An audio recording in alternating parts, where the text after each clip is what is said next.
Welcome to Small Biz Buzz. Today we have Kristen Boss.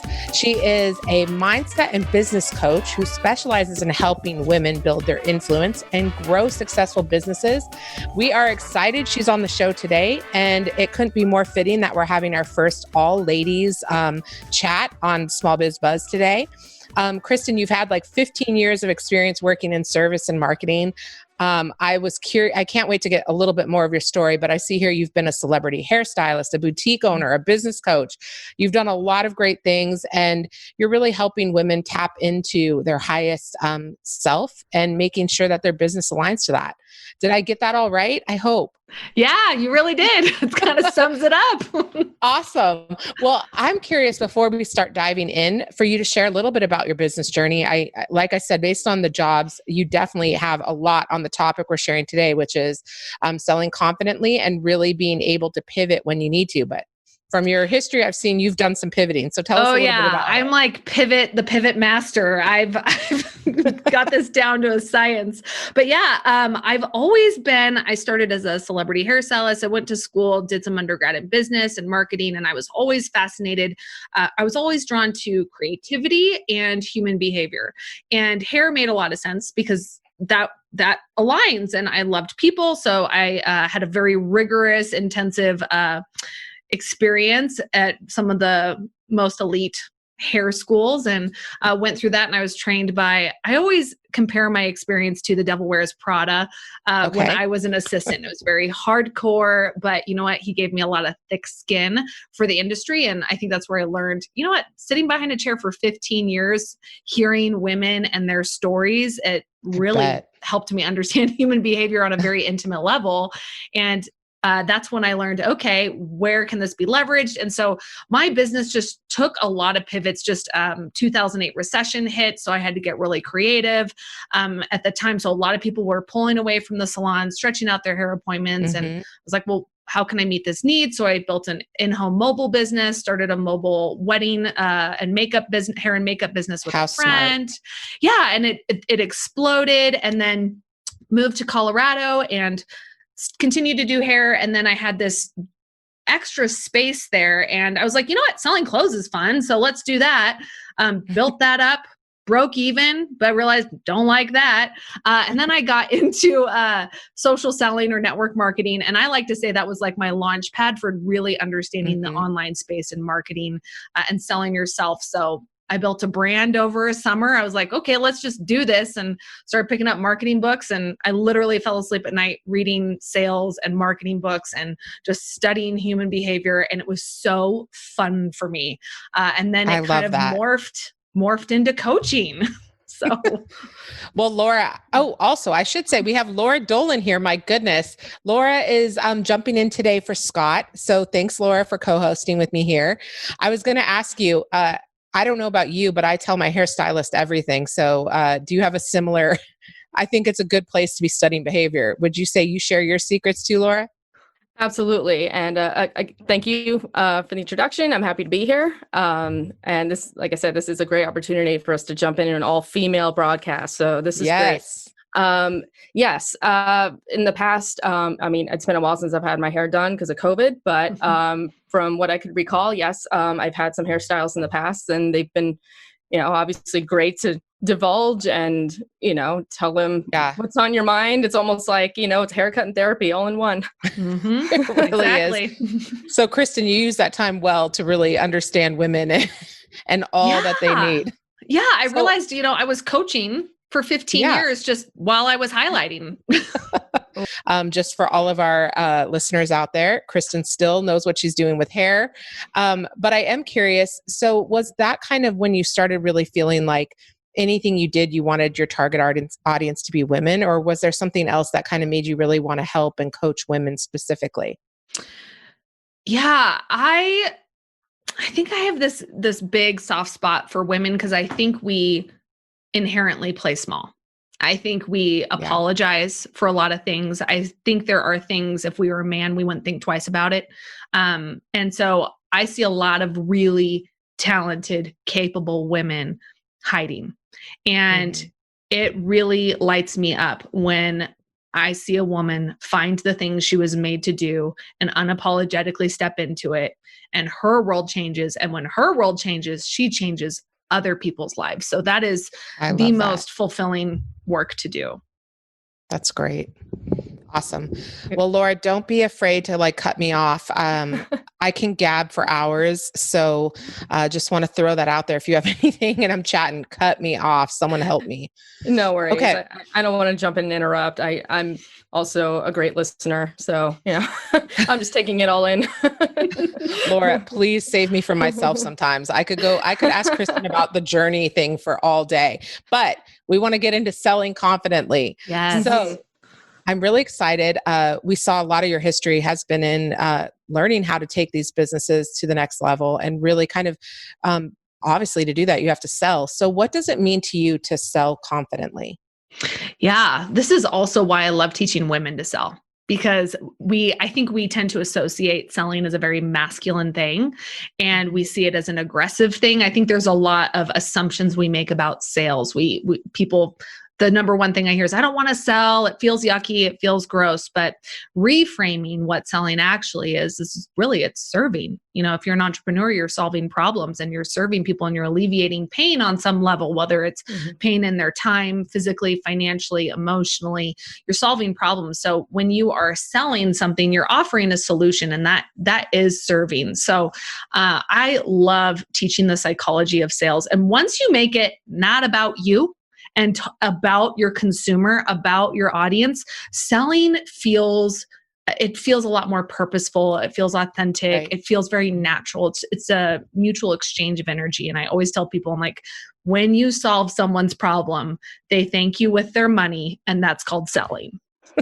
That is a great mindset. That's another great perspective and a way to think about it, that, I think selling does have that connotation that, it's got that negative feel to it, that you're forcing someone into something. Whereas, if you look at it like you're satisfying their needs, you're meeting their pain points. And I'm a copywriter for Keap, so I write a lot of blogs about what we do and the mission entrepreneurs have. And a lot of points that I emphasize is, you're basically solving their problems, and you want to be there for them. You want to be their advocate. So I think that's a great strategy that you have. That's wonderful.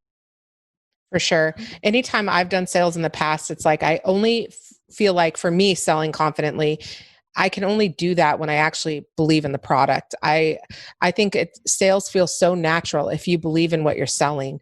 And I think a lot of entrepreneurs, they're lucky they have that passion behind their purpose, and they understand that. So selling probably comes fairly natural in a lot of ways, but I think the confidence just comes from knowing that you're able to provide what you're selling. Hmm. And detaching your identity from what you're offering, and realizing that when someone says no, it has nothing to do with you. It just has to do with timing, or maybe you didn't understand their felt need enough, but they're never rejecting you. And that's where people get really hung up with sales. Like, oh, I'm going to put myself out there and I'm getting rejected. It's like, no, you're not getting rejected. It's just the offer wasn't right for them, and that's okay. It's not personal. Right. It's business. It's never personal. That's right. Laura, I don't think anyone would have to worry about you hiding away. You would go ahead and just make that sell. I love it. One of the things I think is hard is in business growth, you have some different stages, So what are some of the first stages an entrepreneur or business owner would have to kind of overcome or move towards those levels in order to keep growing? Does that make sense? Yeah, there's a lot of stages. I'm going to call one is kind of the bootstrap, DIY it, just operating really lean. I'm going to figure this out. We're trying a lot of things at once. And this is where I see a lot of people, they get caught in this a long time, this bootstrap mentality of, I'm just going to stay here, figure this out myself. And it's frustrating. And they try a lot of different methods instead of choosing one and giving it enough time to see if it actually works. So they're going to have to overcome the squirrel shiny ball syndrome when it comes to strategy and focus on less things. Really take on an abundant mindset when it comes to building a business and being like, yeah, you can bootstrap your way there, but why not get there faster by learning from an expert, hiring mentors, getting involved in masterminds, like go get educated. It's always going to return back to you. And then the mindset, I love grit for building business. It's where passion and perseverance meet to create a long-term goal. So you have to have the long-term goal in mind, and you have to have passion and perseverance, which is grit. You got to be gritty. Totally. We actually are getting ready we're getting ready to launch a Big Grit campaign. So I love that you just used that, because when we think about entrepreneurs over at Keap, that's really what we think of them as. It's amazing the things small business owners, entrepreneurs can overcome, and they don't take no for an answer. And I think that's so amazing. It's why I love what we do over here. And who we serve every day, because it's just so cool to see how people can overcome all these things and keep their business going or pivot quickly, which I know we're going to get into here in a minute. But I love that answer. I think that's so right on point here. I think one of the other challenges is really getting to that 100K level. So what are some of the biggest challenges entrepreneurs and small business owners face when they're trying to reach that level? I would call it success expectancy of how quick they might feel that is meant to happen, if it's owed to them. I think there's an expectation. It depends. It depends on the person, but I think sometimes there's an expectation that either it's going to happen fast or the number feels so obscure and they give up too soon. But really getting clear on, what's the expectation of this, and what am I willing to do to get there? And I remember some really successful people told me, your first 100K is the hardest. After that, your second 100K gets easier. And my brain had the hardest time fathoming that, but it was 100% true.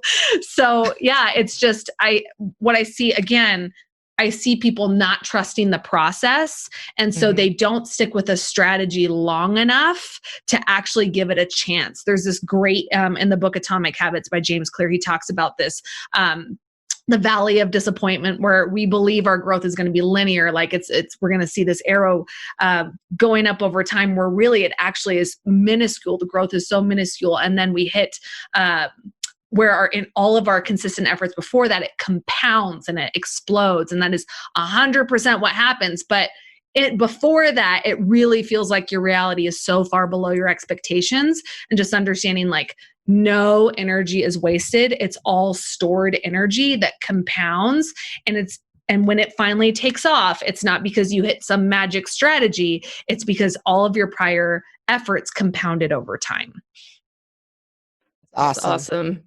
It's just you get to a point and then all of a sudden you're unstoppable. You just hit that exponential momentum, and then, you just go from there. That's great. Mm-hmm. And I just, Kristin, I just want to circle back really quick. And I just want to ask you a personal question. When you were talking about, you were kind of learning as you went, it seemed like you took on an e-commerce business. And I just want to know, what were some of the challenges that you faced? And maybe you could kind of, shine the light on what maybe some entrepreneurs are facing, if they're going through similar challenges. Yeah, so many. I'm which business should I talk about? Oh, goodness. E-commerce was definitely one where I didn't have this aim to I'm going to grow this huge boutique. I think I was just let's just see. And I remember Googling target demographic. I Googled so many things, and I just kind of put stuff together, and I watched so many YouTube videos. I think I was willing to fail. And I think that changes the game. Yeah. I think because I was willing to fail, and I didn't see that as the worst thing in the world that could possibly happen. I was okay, at least I'll figure out and put it in the checkbox. Nope, that didn't work. So yeah, I would say fantastic. I bootstrapped for a while, but I was willing to fail. But at the same time, I realized I was at a place where I needed a mentor. You can only download so many freebies and little mini free courses and free podcasts and free books. There comes a time where it's time to hire a mentor. That makes sense. So did you do that through, groups, or did you do that? What kind of, my story's kind of crazy. So this is when I was like sitting with I think I'm a coach. I think this is what I meant to do. And I went to this leadership summit, this seminar, and this guy was up on stage he was talking and kind of coaching. And I was watching him. I'm like, he's totally doing what I should be doing. I felt like, bro, get off the stage. Like, I need to go up there and do your job for you. And in a crazy moment of bravery and tenacity, I went up to him immediately after he spoke. Like, I found him backstage. I was like, hey, tell me who mentored you. Like, what mastermind were you in? Who coached you? And I remember feeling terrified doing that. I'm like, I think I have to do this. And he told me, and I went back to my hotel room that night, filled out the application to work with that coach. And that was it for me. I was like, okay, this is it. And it just became this, that was when my journey started. Mm-hmm. That's great. I love that. It's like, move aside. Let me do this. Yeah. Yeah, exactly. Yeah. I feel like the failure thing that hit me deep, because I think that's the one thing that's always stopped me from looking at becoming an entrepreneur myself is I'm so scared to fail or that it won't work out. You put so much passion into it. So I think you just spoke to something that I think a lot of people worry about and hold on to. And I think that's so amazing that you're just out there and you're like, you know what, I may fail, but I'm going to learn from it. I think that's exactly what successful entrepreneurs have in them. They're just going to learn from it, pick up and take it to the next, I just love that. I think that hopefully will hit deep with everyone listening because it's not easy. And that's probably honestly the number one thing I coach my students with is everyone can be easily paralyzed with fear. And I think instead of resisting the idea of failure and being like, I'm going to be okay. It's fine. It's okay. Like we pep talk ourselves out of like, oh, it's going to be okay if I fail. But you actually need to take your brain all the way there to failure and go explore, okay, so I failed.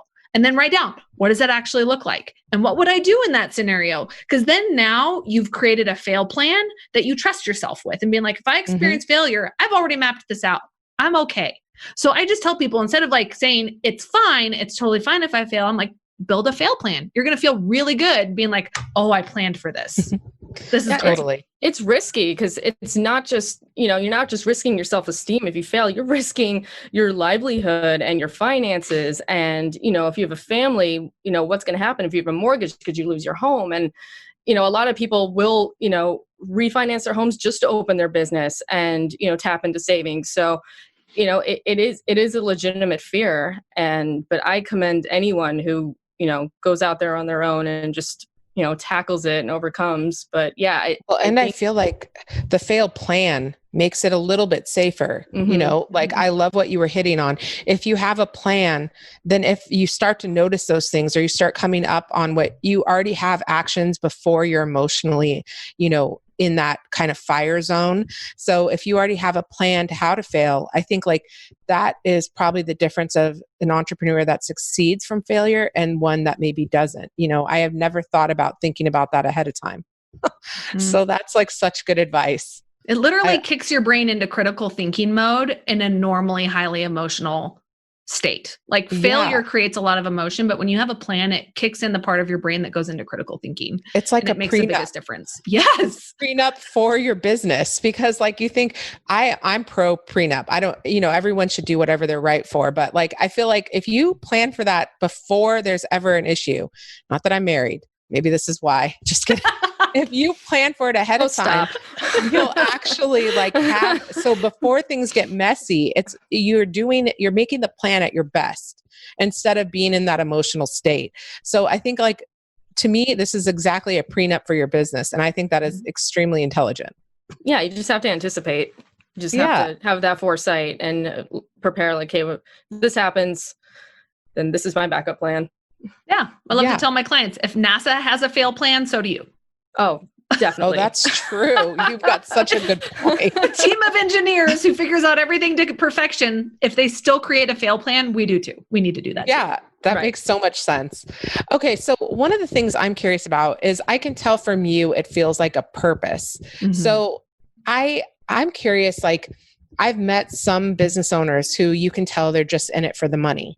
They wanted a quick fix. So how do you make sure your purpose is aligned and that you're not just focused on getting the money? Because once you're in it, so much, as Laura was pointing out, is on the line. Like, how do you make sure you've got a purpose aligned to making money?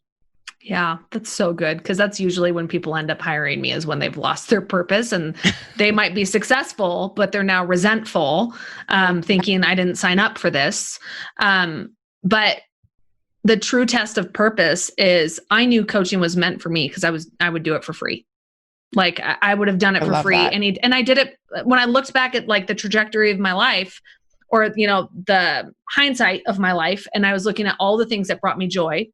Mentoring and counseling kids, being the hairstylist and listening to women for 15 years. I was coaching people. I had people calling me for business advice for years. And I thought that was so normal that I didn't see how coaching was something I should get paid for. And that was a whole nother paradigm I had to really wrap my mind around. So I tell people, I'm like, would you do this for free? If you made nothing, would you still do this? Does it fill your cup? Because if you're in it for money, when things start going downhill, when things aren't panning out the way you wanted them to, you start to resent it. It's not fun. And for me, if I'm in my purpose, whether I'm getting paid or not, I'm finding joy at the end of the day. It's like, would you do it for free? That's probably your purpose. I love that. That's great. That's so important. Yeah. Laura, you gotta do what you're passionate about. I was going to say, Laura, would you copyright for free? I would copy edit for free. And I do, actually. I know. I was thinking, I give a lot of free social media. I've done like consulting for free. I think sometimes women, I'm so glad you're really coaching women, because one of the things that starts getting hard is like, yes, I would do it for free, but that kind of initial push of, I'm going to start charging. So why do you think it's sometimes, well, in my opinion, tougher for women to kind of make that jump to asking their worth? Let me tell you, where do I start? But I really think it comes down to feeling worthy of the ask. Like saying this is also the same reason in the corporate world why women are less likely to ask for a pay raise than men. It's the same thing. Like she suddenly attaches her worth, or we also have this belief, I shouldn't be making a lot of money for something that comes naturally and easy to me. Right. And we've been programmed to think we have to suffer. It should be hard. You have blood, sweat, and tears to make good money. So women, it's very easy for us to think, why should I charge when it's so easy for me when I do it for free? And that's where our very maternal natures kick in. And we're very like, but I'm caring and I want to help people. And we're very much caught in like, I want to help. And then for some reason we think if we're charging money, we're no longer helping. And the biggest reframe I have to teach my clients is like, you actually aren't helping when you're doing it for free. You're literally robbing someone of experiencing a transformation, and you receiving money. This is huge for women, especially when it comes to big money. Her receiving money, often it's about her thinking, I don't see myself as being worthy of receiving this. That's not the value I perceive I have. So they feel wrong receiving that. And I was telling a client this just the other day. I'm like, you receiving money actually has nothing to do with your customer's perception of your value, but of their perception of their own value of their transformation and the service you are rendering. You just gave me the chills. Yes. That's powerful stuff. I'm so excited to go into the weekend feeling like all I am woman, hear me roar here. I love it. We are worthy. Exactly. I love it. Okay. So sometimes, no matter how hard you try, things just aren't kind of working. People have experienced that, unfortunately, in droves this year with COVID and just life changing quickly in general. But that happens kind of all the time for entrepreneurs. So once you notice, I guess I should say, how do you know when to pivot? Like, how do you know when like this idea is either not working this way, my strategy's off? Like, how do you know when to start making some changes? Yeah. So a pivot, there's a couple things there. Is some people look and say, I should be doing that over there instead. And the two questions I like to ask are, is this from the belief that the grass is greener on the other side? Do you believe it's going to be less work over there? Or that's just not true. It might be greener. It's just hard to mow. You still got to mow it. And then the other one is, whose needs are you seeking to meet in your pivot? Are you seeking to meet your own needs because you're from a place of scarcity and I have food to put on the table and a mortgage to pay? I get that, but that can't be the reason why you go into business. It has to be to meet the needs of others. And people can tell, especially in sales and especially in the social media world where I teach people how to leverage their influence online. They can tell when someone is selling something to meet their own needs. The entire energy of the experience is very different. So when it's time to look at a pivot, it's asking, am I meeting my needs or a felt need I see? Is it an area where I'm an expert and would I do it for free anyways? Would I find joy and purpose in that? And then lastly, am I doing this? Am I running? Am I running from pain? Or is this a time for me to get critical and do some evaluations and look at what's working? What's not working? What do I need to do differently? So many people are so discouraged that they don't want to go into the evaluation process because they fear all the feelings they're going to feel when they evaluate, being like, look at all the areas I failed. And they don't want to go there. But that's why I say, we'll start with what's working. Can you elaborate on what signs do you look for when you see someone is in it for themselves? Can you kind of go, like, in your opinion, because you're a professional in this field, what is it that people should not do to make it look like they're in it for themselves? Oh man, there's a lot there. I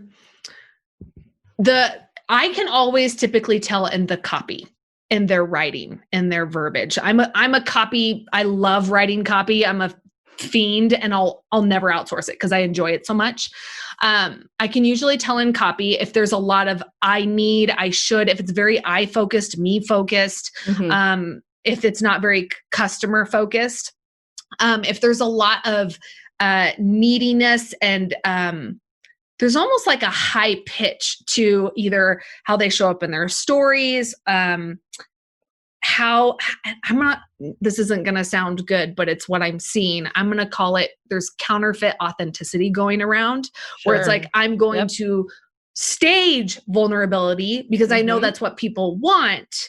And to me, I think it's bottled and sold in order to profit, being like, look at how vulnerable I am. Don't you love me? Look at how weak I am in front of you. And like, bless it, the first girl that posted herself in the postpartum diaper, like, respect for you, sister. But now, no, it's like the big waving, like, I'm trying to be, I'm a little over it.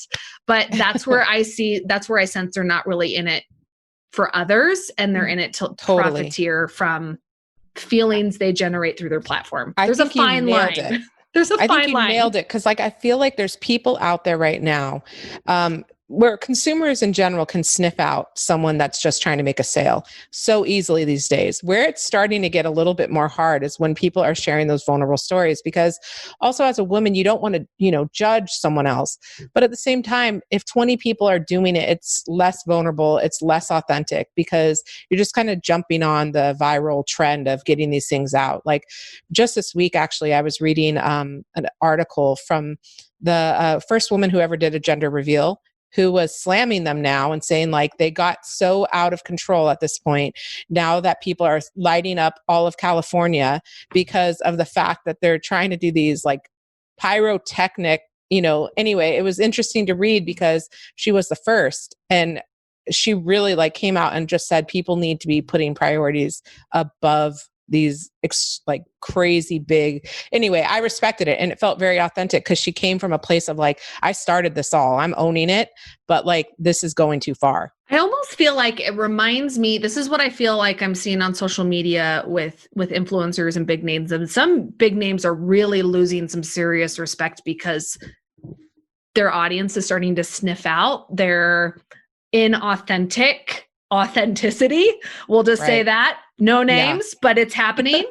But what I feel like I see is, on TV shows where, whether it's Game of Thrones, where you feel like there's great storytelling. And then when you feel like the producers move into like, they just want to do shock and awe. And we're just like, now we're just going to overdo this just for the shock factor. And it's like, and then it becomes gratuitous. That's what I feel is happening on social media. Like we're just going to go for shock. And actually Brene Brown calls this form of vulnerability. She calls it the smash and grab, where you say something to shock your audience, to disarm them and get them to think, oh, you're so vulnerable. And then you move in to generate an outcome that serves you. And so I see a lot of that, and it has a lot. Yeah. And there's a fine line. Yeah. It's sheer manipulation. And you see it a lot, especially since COVID, and something I've noticed, and tell me if you've noticed this too on social media, where they will put ads up and saying like, we're about to lose our business because of COVID. So, if you buy now, you'll save 50%. But I've been seeing these ads for like 6 months. And it's like the furniture store that always is closing. Yeah, it's always closing, and there's always no interest till 3 years from now. It's it's the same story every time. I think like I can start to tell the difference when they actually want to answer a question, right? And they want to give to that audience for free, much like what you were saying earlier. Those are the ones that are aligned to their purpose, in my opinion. Like I love Mari Smith. She is amazing. And her content that she puts out on her channel is always about the audience she serves. It's always about trying to help them. And when someone asks a question, she's right there in the comments answering, trying to get them what they need. And I think, it is hard to tell who's being authentic or not, but I think really look for the people that are serving their audience and not just looking for shock and awe and the numbers. They want to help you. And I love that you would do this for free. I'm glad you're making money doing it though, because it seems like you are very educated and know what you're doing with this. And I am glad you're helping so many women find their purpose and make a business out of that. I think that's so cool. I think knowing when to pivot is important, but how do you make sure you're ready to pivot? I mean, I think sometimes entrepreneurs get so ready to just jump when they decide they just want to go right away, but how should they prepare to pivot? Yeah. Caution, danger, Will Robinson. First of all, have an exit strategy. So if you're really frustrated and you're like, I just want to leave this and move over to this, well, create an on-ramp or an off-ramp, like create a strategy, get very clear on, don't let this be an emotional decision. That's so important, because when those emotions are gone, reality is going to be a like cold water splash in your face. But I would just say go into the self-check. Is this what I would do for free? I always do market research, do your market research, and then also have proof of concept. So do beta tests, make sure that you're offering something unique. Don't get in your head about unique. You are unique, but make sure that you can actually solve a problem that people have in the marketplace. Do your research. I feel like those are probably the biggest ones I would say is like, do your research, make sure there's a felt need, have a beta test going, and create, an exit strategy where you can phase out and phase in and figure out like, what are your goals? How quickly do you want to be there? And figure out your steps accordingly. Awesome. I love it. Geez, with a plan like that, who would be afraid to pivot? Right. I just think like I know a lot of people don't think the way you do, which I'm glad you're helping so many, because there's been already like 5 moments in this call alone that I've been like, I had never even thought about that. So I think like the planning that you're putting in place for entrepreneurs is so important. And I hope everyone listening is taking that and hopefully going to plan their own business prenup and get some planning in case they ever do need to pivot. Because the research and all that is really important. You can't just dive into a market, like you were saying, where you think the grass is greener. You have to kind of know before you make that jump, because it may not be the right jump just because it's time to jump. So I think that's great advice, honestly. Yeah, I think the biggest mistake I see people making, because I end up coaching these people, or I was for a bit, is these people that would get these big starry eyes about like online courses. I'm going to create an online course, and they read these big numbers of like this 20K launch here, this 20K launch here. And the e-learning industry is there's exponential growth available for you. But what people don't understand is they're not thinking like, I have to go and build an audience. I have to have a strong personal brand. I have to have a lot of value given before I ever have an ask. So I see people throwing a ton of money into building a course, 80 hours creating it, and then they realize, oh, I also have to funnel a ton of ads, build the email list. It could be a $50,000 to $60,000 endeavor before you ever turn any kind of profit. And yikes. But they have all these, they're very starry-eyed about it and thinking like, oh, I'll just create a course. Well, everyone's creating a course right now. So how are you going to stand out? You have to do that work. And you have to do the marketing strategy behind it. You got to create a course, and then you have to create, a buzz around it and promote it and, drive traffic to it, because otherwise what's the point? One of the things we did when I worked at a moving company, I just still love this example. That's why I share it probably too often, but they basically found out the top 25 Googled questions about their company and or the service. And they created content around those things. So if you are one of the people right now using COVID to kind of build a knowledge-based business, I think what Kristen said of the research is so important. Find out what people are looking for already and build courses or content around those things, because you're more likely to get involved in search when you're answering those questions. It's a little bit more cost effective. And also you can kind of own the space if no one else is talking about it. So I think that research is so key. And that really helped us get rankings like #1 for several different articles. And, it made it a lot easier. So I share with you some of the bootstrapping I did. Like, yes, please. I had really massive growth very, very quickly in my business, but I was also like building a brand for a long time. I was bringing value to the online space for so long because I loved talking branding and marketing and sales, but I didn't have an offer. Before I ever brought an offer to the market, I got on a phone call with 50 people and I interviewed them. I love that. I said, what is valuable to you? What do you need? What's the gap here? What would be frustrating for you? What's worth it for you?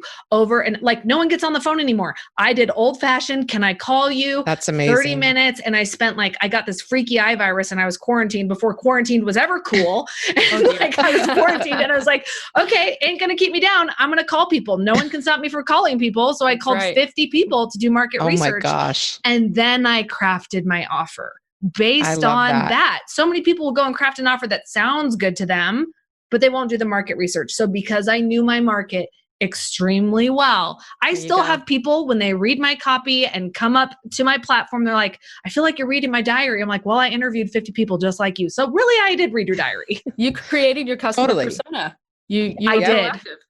I did. Mm-hmm. I will tell you, it's clear you're still doing that research, because we were chatting about you. We always have like a podcast sync meeting at the beginning of the week to get prepared for any recordings. And I was looking at your blog and there was a title, Hustle versus Hard Work. And I was like, oh my gosh, this is so great. The title alone really grabbed me.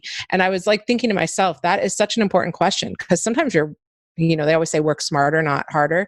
And sometimes you're really hardworking. Any entrepreneur out there is hardworking. Hustle takes it to the next level.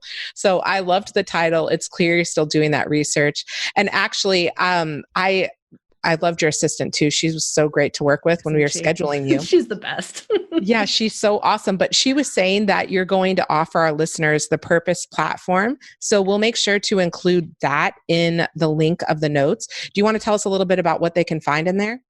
Yeah. So the Purposeful platform, it's funny. You're catching me in like another huge pivot. But it is all about how to find your core strengths, your core values, create a personal mission statement. First, understand yourself and figure out what you were meant to do in this world. And then from there, figuring out, okay, knowing yourself and your gifts and talents, who are you most best positioned to serve based on your gifts, talents, and personality? So here's what your ideal target audience might be, and then getting clear on what problem do you solve. So I create this methodology for how do you, especially for organic marketing, without doing a single paid ad, because I built to 6 figures without a single paid ad. And so I love that. Teach them the same philosophies I went through of I don't claim to own the story brand framework, but I teach them, I point them back to Donald Miller. I'm like, use the story brand framework, understand your hero's journey. He's so great, and I tell them like, plug in your hero's journey. So what's interesting is I was coaching a lot of coaches, consultants, and what happened is I kind of became big in the network marketing industry because what's happening there is all the sales and marketing and branding strategy that is taught to, I feel, everyone else is not being taught to network marketers. And we have more people than ever joining that industry because a lot of moms are not going to go and wait tables or work at a grocery store. They're like, it's low barrier entry. They might not have the overhead to build a course. So they're like, okay, I'm going to sell skincare. Well, she has to know how to brand herself from her friend Cindy, who's down the street selling the exact same thing. So I saw this massive need in their market. So I started teaching this branding, positioning, and selling to network marketers in a way that made sense for them because no one else was. So I'm like, okay, so my pivot is I built a purposeful platform for anybody who wants to figure out their brand, their positioning. But I'm making a pivot to really serving and focusing on the network marketing industry because there's a rep. Let's be honest. There's a reputation there. Everyone's had the hey girl message. So I'm teaching them like, if you do this right, you will never have to send a hey girl message again. And people will actually like this industry. And when they like the industry, they'll be open to doing it with you. Well, I think they could use the help. It could just be that they don't have the support that they need to really know how to make the sale work. So I love that. I think it's, there's a lot of great products out there that are affiliate marketing, and I've taken advantage of some of them. And I think with some help, they can be selling with purpose and really making that a business. So I love that pivot as well, Kristen. Yeah. Okay. And you're, oh, sorry. I just want to say really quick, you're a woman after my own heart because it seems like you have a lot of copywriting experience. And, I've been a writer and editor for 14 years. And so the fact that you're, implementing that strategy, for your clients, like showing them how to word how they promote their product and their business, like that's a huge marketing strategy and PR strategy that is invaluable in my opinion, because you have to know how to sell yourself. You have to know how to, you have to have the talking points where it's a fine line between manipulation and, genuine concern for your, for your clients. So yeah, that's for sure. I love it. Okay. So Kristen, let our audience know where they can find you. Yeah. You can find me on Instagram @_becoming_boss, or you can check out my website, KristenBoss.com. Those are the two places where you will see what's going on in my world, what my current offers are. So I heard from your great assistant that you're going to offer our listeners the Social Selling Academy. Yeah. So it is the ultimate place for people who are selling a product or a service and leveraging their social media to do that in an organic way. So it's a community where I teach how to brand, position yourself, copyright, but it also has live coaching component where they can opt in to be coached live by me weekly in that community. And it's a lifetime access. They pay once, it's $1,000 for life. They get live coaching, access to all my future modules and current modules. So it is for somebody who's like, what, I'm ready to learn to leverage social selling, but do it in a way with purpose, authenticity, and joy. Well, thank you so much for taking the time to speak with us today, Kristen. It was a pleasure having you on. Love the energy today. And thank you all out there for tuning in to this episode of Small Biz Buzz. We will see you next time.